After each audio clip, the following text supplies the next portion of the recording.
কিভাবে তোমরাও যারা স্বপ্ন দেখছো সে সমস্ত হেলথ কেয়ার সিস্টেমে প্রবেশ করা, তোমরা কিভাবে প্রবেশ করতে পারবে, এই বিষয়ে একটা খুব ইন্টারেস্টিং টপিক নিয়ে আজকে ডিসকাস করার জন্য আমি আইকিউ সিটি মেডিকেল কলেজের প্রফেসর সুজিত মান্না স্যারকে মানে অত্যন্ত ধন্যবাদ। স্যার নিজের মূল্যবান সময় বার করে আজকে সেশনে জয়েন করেছেন।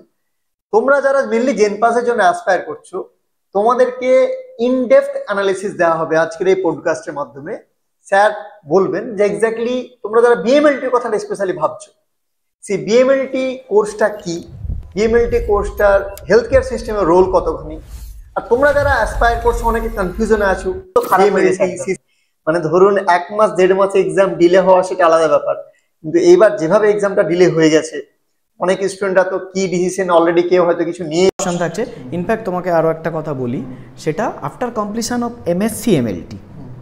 তাহলে এখানে কি শেষ? না, এখানে শেষ নয়। চাইলে কিন্তু পিএইচডি করারও অপশান থাকছে এখানে। ন্যাচারালি পিএইচডি করার জন্য মূলত ফিল্ড একটা হচ্ছে লাইফ সায়েন্স তো থাকছেই, হ্যাঁ, অ্যালাইড হেলথ সায়েন্স বা হেলথ কেয়ার সেক্টরের ওপর যে কোনো ধরনের কোর্স রিলেটেড টু বিএমএলটি বা মেডিকেল ল্যাব টেকনোলজি, সে কিন্তু পিএইচডিও করতে পারবে। তার জন্য যা কিছু এন্ট্রান্স বা সেই বিষয়গুলো রয়েছে, চাইলে আমরা পরবর্তী কখনো সেই বিষয়গুলো নিয়ে ডিসকাস করতে পারি ইন ডিটেলস।